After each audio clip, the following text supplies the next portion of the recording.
Sveiki visi žiūrintys laidą Vienam gale kablys. Šiandien, kaip supratote, jeigu mes kartu su Raimiu, tai laida apie žiobrius, nes tai tas žmogus, kuris pastoviai dalyvauja mūsų laidose. Ir kaip tu manai, Raimi, šiandien turėtų mums pavykti? Turėtų, pilnai turėtų pavykti, nes jau... Raimis, kaip visada, neiškalbingas, bet vienintelis turbūt Lietuvoje belikęs vaikų būrelio auklėtojas Gargždų, būtent žūklės. Ir jeigu jau moka jaunąją kartą, gali pamokyti ir, tokius ne pačius jauniausius berniukus, bet gali.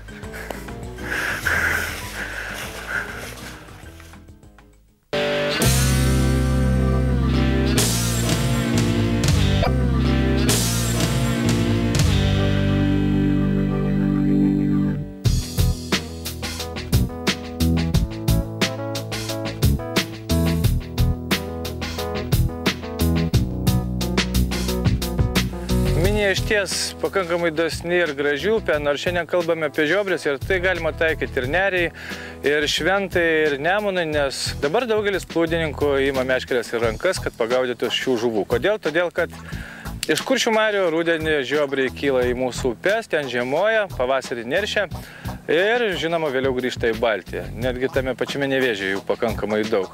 Dėl to neakcentuojame tik upės, neakcentuojame tik vietos, o akcentuosime žiobrių žvejybą. Kaip, kodėl, kokie naudojami masalai, kokios yra šiokios tokios subtilybės, kurios galvoju po šios laidos daugeliui meškeriotojų tikrai padės pagauti ne vieną ir ne kitą šią gražią žuvį. Taip kad žiūrėkite mūsų įdėmiai. Vėlyvas ruduo, patvinusios upės po lietaus ir senas ir jaunas žygioja gaudyti žiobrį. Visi žino, kad tada, kai pakyla Minija, kai pakyla Neris, Nevėžis, daugelį Lietuvos upių pasirodo pirmieji rudeniniai žiobriai. Kodėl? Todėl, kad taip jau yra surėdyta. Rudenį, vėlyvą rudenį, jie iš Baltijos jūros atplaukia į Kuršių marias, o po to laukia, kol pradės upėse kilt vanduo. Tik vanduo šokteli ir žuvis pirmin į upes. O čia jų jau laukia meškeriotojai. Vienas per kitą sužinoja, kad žuvis kimba, puola gaudyti pirmųjų rudeninių žiobrių. Riebių, galingų ir tikrai stiprių įdomių žuvų gaudamų plūdinę meškerę.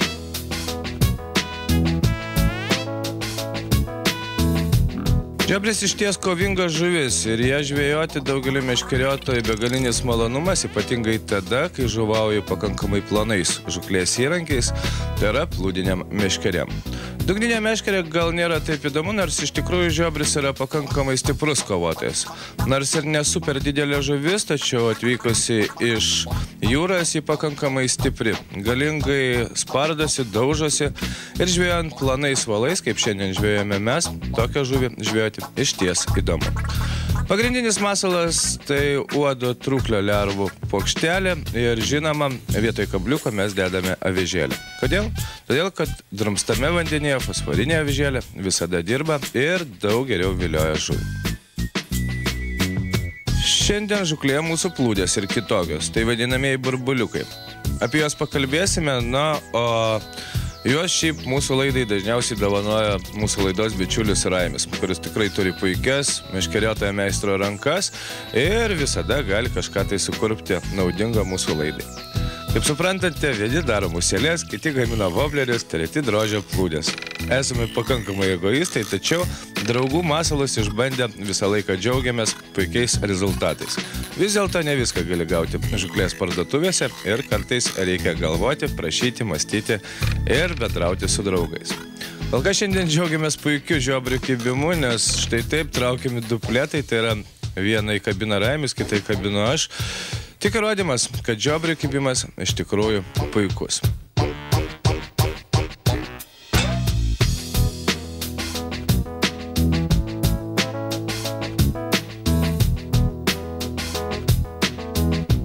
Vimba vimba. Lotyniškai vadinama žuvis, pakankamai aštri, stipri ir gaudama, kaip jūs supratėte, dažniausiai plūdinėmis meškerimis, plonais valais.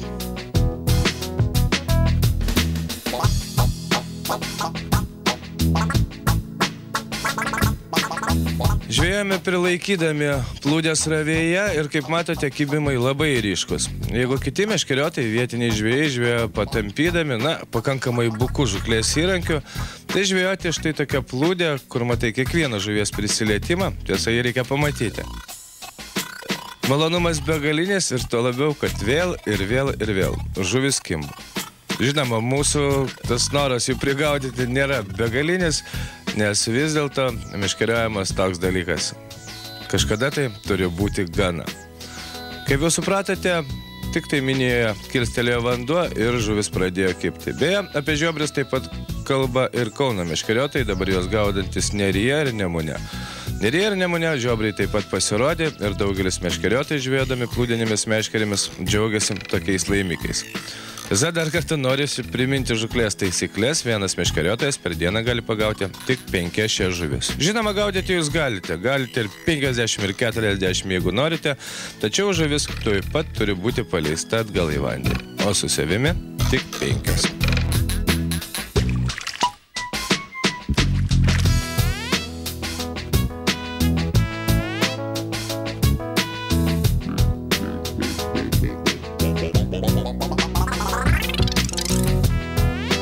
Darėmės pertraukėlę, nors jau galima sakyti, kad praktiškai laida padaryta.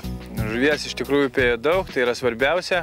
Kaip matėte, mums su Raimiu sekasi puikiai, gaudome net dubliais, kas mane labiausiai džiugina, kai traukia vienas ir traukia kitas. Tada kažkaip tai su draugu džiaugiasi vienas už kitą. O dabar apie žuklės įrankius. Įrankiai nėra labai sudėtingai, tai yra tolimo užmetimą mačmeškerikotis, kuris turi daug žiedelių, vien dėl to, kad, jeigu bus drėgmė, jeigu lietus lis, pakankamai sunku bus lengvą masalą mėtyti toliau ir dėl to, kuo daugiau žiedelių, kuo didesnis skaičius, tuo geriau. Iš principo, tam ir yra skirti tolimo užmetimo meškerikočiai. Ilgiai, viskas priklauso nuo vandens lygio, kuo vanduo aukštesnis, tuo ilgesnė meškerė turėtų būti. Tokia minija universaliausia turbūt 4,20 m. Kartais reikia 4,50, aš gaudau 3,90, įsisuku, žodžiu, kiekvienas asmeninis reikalas. Ryte taip pat nėra sudėtinga. Svarbiausia, kad greitai suktų valą, kad nereikėtų ilgai sukti rytės, kol jūsų plūdė atplauks iki jūsų. O visa esmė yra būtent plūdėje ir sistemėlė. Pagrindinį valą mes naudojam 15-14 mm, pavadėlius 12 mm, viskas plonas, smagu, dėl to ir žvejyba įdomi. O esmė tai vadinamasis burbuliukas. Mums kažkada tai su Raime juos parodė meškeriotojai iš Šiaulių, tikrai teisingi žiobrių žvejai, asai, kurie gaudo žiobrius jau daug metų, o vėliau mes jau taikėme ir pritaikėme juos mūsų žuklį. Kas yra tas burbuliukas? Tai yra štai tokia nedidelė plūdė, mūsų kolega Raimis jas drožia pats, jas drožia pačių įvairiausių dydžių, todėl, kad kuo didesnė srovė, tuo didesnė plūdė naudojame, tuo daugiau svarelių reikia. Kuo mažesnė srovė, tuo mažiau svarelių. O idėja kokia? Idėja tokia, kad, kaip matėte, metame prieš srovę ir visas plaukimas atrodo štai taip. Svareliai yra koncentruojami apačioje. Jeigu žiūrėtumėme taip, teisingai žiūrėtumėme, tai yra plūdė. Kaip matėte, apačioje sukoncentruoti svareliai, atšaka pavadėlis, pakankamai ilgas, 50-60 cm ilgio. Ir viskas, idėja tokia. Plūdė įkrenta, ji pradeda plaukti ir štai taip per dugną tempia svarelį ir iš paskos velkasi pavadėlis. Taip plūdė iš karto prisistabdo, masalas plaukia lėčiau negu srovė, nes svarelis pristabdo ir tokia yra esmė. Masalas lėčiau negu srovė, iš karto jį ima žiobris. Labai paprasta sistema, bet daugelį meškeriotojų dar mačiau čia vietinių kažkodėl nepriimtina. Iš tikrųjų reikia šiek tiek pratreniruoti akį tam, kad pamatytumėte ir atskirtumėte kibimus nuo dugno kliuvinių, bet kuo daugiau žvejosite, tuo daugiau šansų, kad iš tikrųjų atskirsite ir tada, kas įdomiausia, matote kiekvieną žuvies kibimą. Ne taip kaip čia patampydami jaučia tą žuvį, netyčia įkerta, o matai kiekvieną, tik plūdė suspurda arba niurktelė, viskas aišku, kabinasi žiobris. Ir dar viena nedidelė paslaptis, drumstame vandenyje mes nenaudojame kabliukų, o naudojame štai tokias nedidelės avižėlės. Jų galite rasti ir žuklės parduotuvėse, jas veža iš Latvijos, kai kurie meškeriotojai daro jas patys, bet idėja tokia, kad fosforo mes neatsisakome ne tik spiningaudami, gaudydami lydekas, bet ir žvejodami drumstame vandenyje. Jis dirba puikiai. Trumpa, konkretu, manau aišku. Dabar vėl gaudyti žiobrius.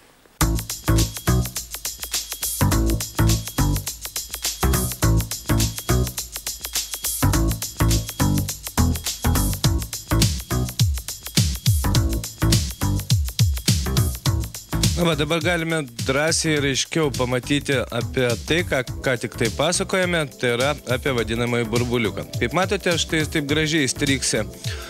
Ir reiškia, kad svarelis vyniojasi ir ryškus, aiškus niurktelėjimas ir vėl eilinė žuvis keliauja link mūsų. Technika iš tikrųjų nėra sudėtinga, nors kaip jau minėjau, kad pamatyti žuvies kibimą ir atskirti nuo kliuvinio nėra taip paprasta. Būna taip, kad svarelis rieda per dugną ir jis susikabina ar už nedidelės šakelės, ar už akmenuko. Plūdė niurkteli, po to vėl iššoka. Tačiau tas niurktelėjimas būna visai kitoks. Na, jisai toksai pakankamai lėtas, minkštas. O žuvies kibimą jūs tikrai pamatysite, nes burbuliukas tiesiog suverpa. Jis plaukia pasroviui, suverpa ir labai ryškiai niurkteli. Tada viskas tvarkoje. Tada žiobrio kibimas.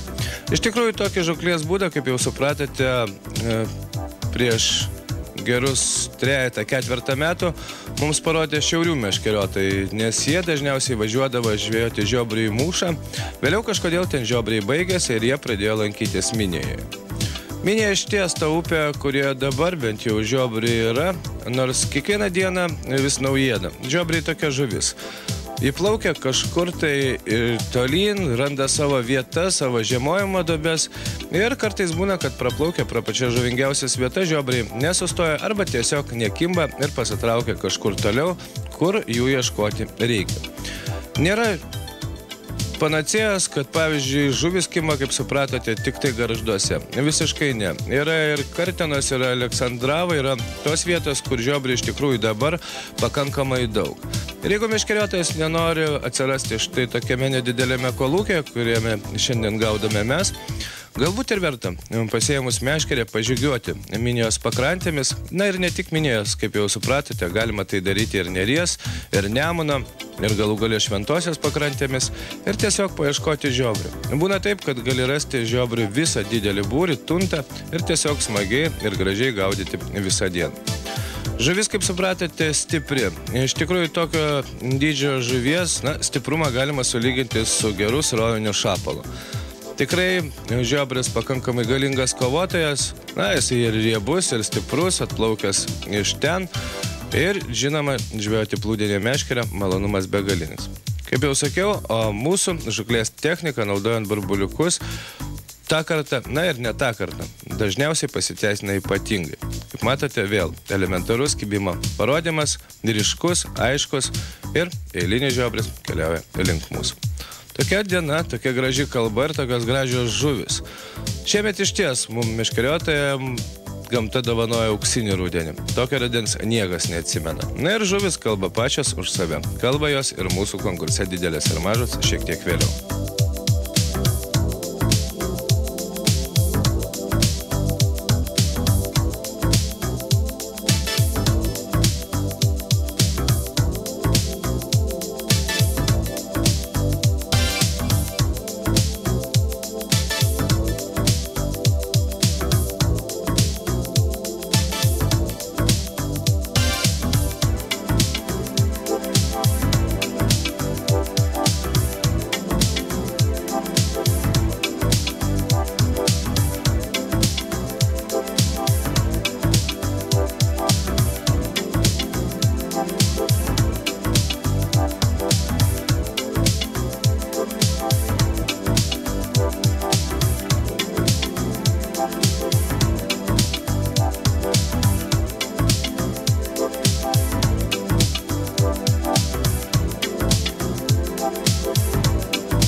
Tokia buvo mūsų žvejyba, apie ją galima kalbėti, šimsuotis iki ausų, nes, žiobrių žvejyba plūdinė meškerė. Kažkas tai tokio įdomaus, ypatingai vėlyvą rudenį, kai atrodo, lyg tai belieka gaudyti plėšrūnus. Norėtųsi pasakyti, kad metas jums pažiūrėti žuklės naujienas, bet ne, dabar skaniausia mūsų laidos dalis ir jūsų dėmesį į Raimis. Kągi siūlo mums mūsų laidos bičiulis Raimis, ne Oliveris, bet apie žiobrių rūkimą jis supranta puikiai. Kaip matote, 10 žuvelių padėta ant kranto, vėliau jos yra išvalomas. Išvalomas labai paprastai, perpjauna ant kaulo šalia stuburo ir vėliau bus dedami prieskoniai. Vieni paprasčiausių ir mėgstamiausių raimių tai pakankamai daug česnako, kmynas ir druska. Ant druskos tokiam rūkimui vyrai skaičiuoja 2 žiobriam 1 arbatinį šaukštelį. Atrodytų mažokai, tačiau vėliau įsitikiname, kad žiobriai iš tikrųjų puikiai į save paima druską. Viskas tvarkoje. Žiobriai padruskinti, pačesnakinti, pakmyninti. Vėliau iš tai tokia nedidelė lauko rūkyklėlė yra dedamas pjuvenas ir žiobriami pilvus nedideli pagaliukai, kad ir dūmas pagautų žiobrį iš vidaus. Viskas. Sukurtas laužas, rūkykla uždaryta. Atrodo, kaip galima taip greitai išrūkyti žuvį? Patikėkite, bičiuliai, 15 minučių, štai taip ant laužo ir produktas baigtas. O jisai ką tik pagautas, o jisai toks šviežus. Va dėl ko mes čia susirinkome, Raimi. Dabar jau reikia sakyti, kad prie šito žuvies reikia to ano, bet mes nesakysime, mes tiesiog paragausime. O jums belieka pažiūrėti, jums svarbia žuklės naujiena.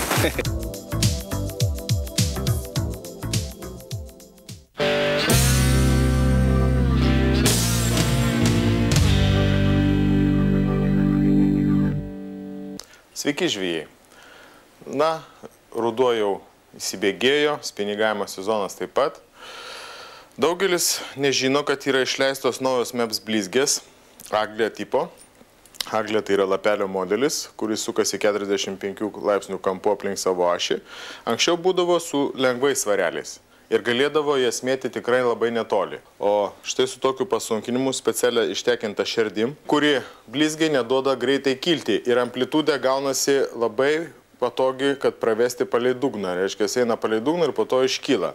Dar kokie privalumai. Kada jūs gaudot Nemunę ar tai srovingoj upiai, dažniausiai lengvas mepsiukas iš karto iššoka į paviršių ir eina paviršium. Žuvis praktiškai nespėja net sureaguoti.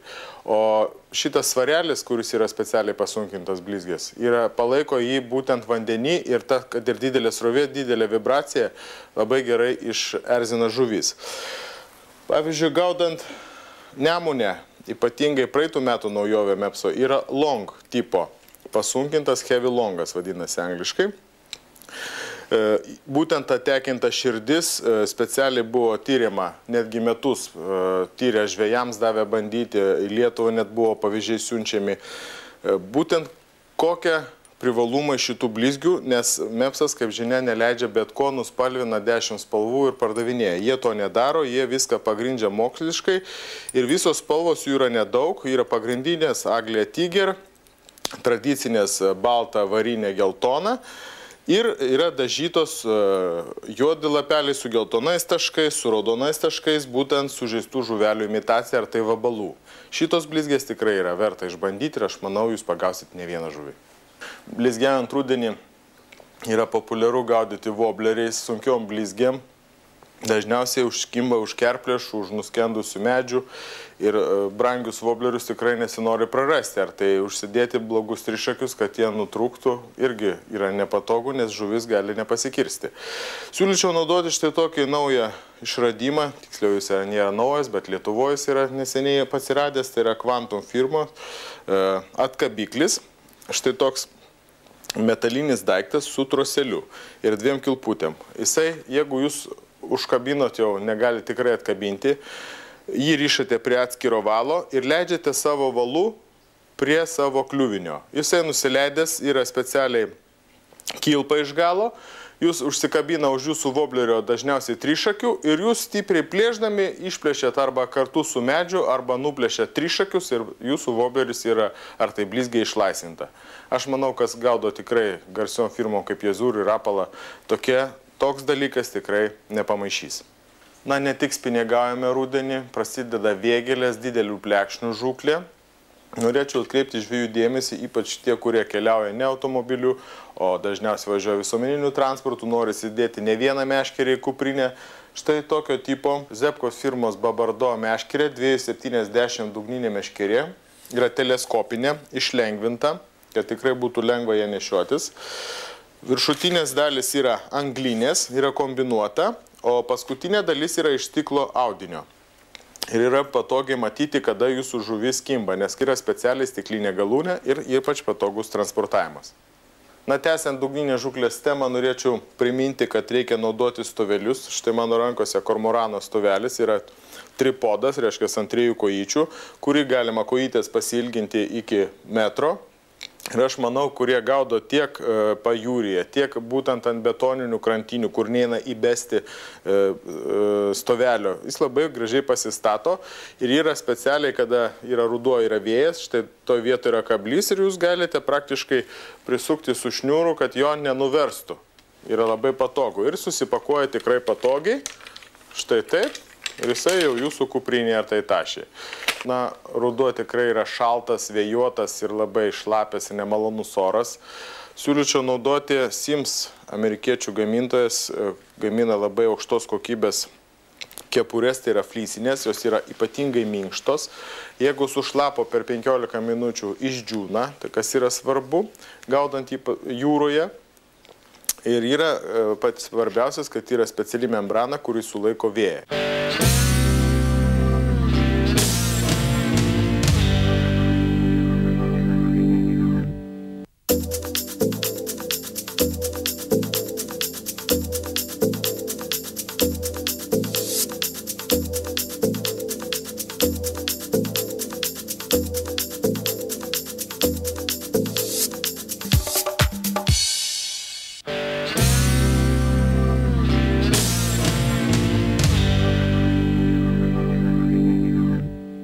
Na, šios savaitės Romados akcija skirta feeder tipo rytėms.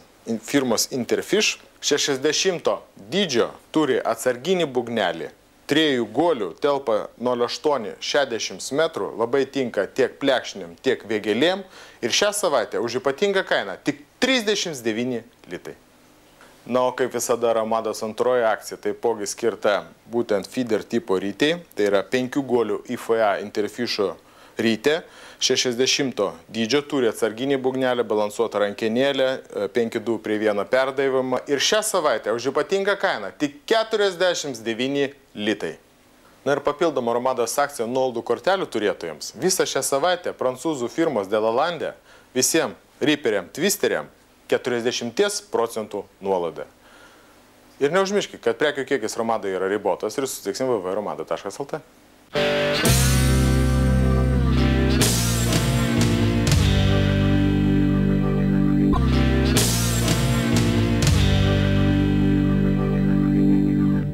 Konkursą Didelės ir mažas pristato didžiausia vakarų Lietuvoje Sauliaus Jokužio spaustuvė. Tikrų žvejų kompanija jums ir su jumis.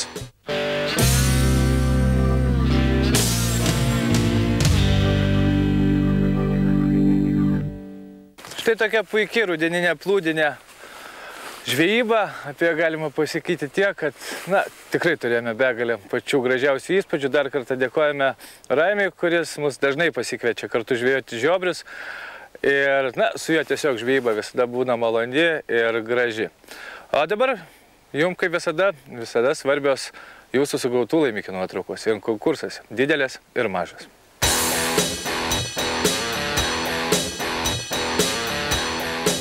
Klimka Arūnas, klaipėdietis, pagavo iš tikrųjų įspūdingą lydeką ir kaip matote, žuvis kalba už save. Reikia dabar galvoti apie tai, kad verta bandyti važiuoti gaudyti lydekų. Didžiosios pradeda kibti. Na, o Tadas Jakevičius pagavo puikų ūsorį ir beje pagautas Blue Fox sukuriuke. Taip, kad spiningautojams sekasi šiemet tikrai puikiai. Taip, kad jeigu norite galvoti apie tai, kad plūdinę meškerę reikia vesti į kampą ir galvoti tik vien apie spiningą, nemanau, kad esate teisūs. Jeigu mėgstate plūdę, jeigu mėgstate jos virpėjimą, pabandykite pažvejoti žiobrį. Dabar jų pats geriausias metas. Šiandien tiek laidoje, nei žvyno, nei uodegos ir susitiksim lygiai po savaitės.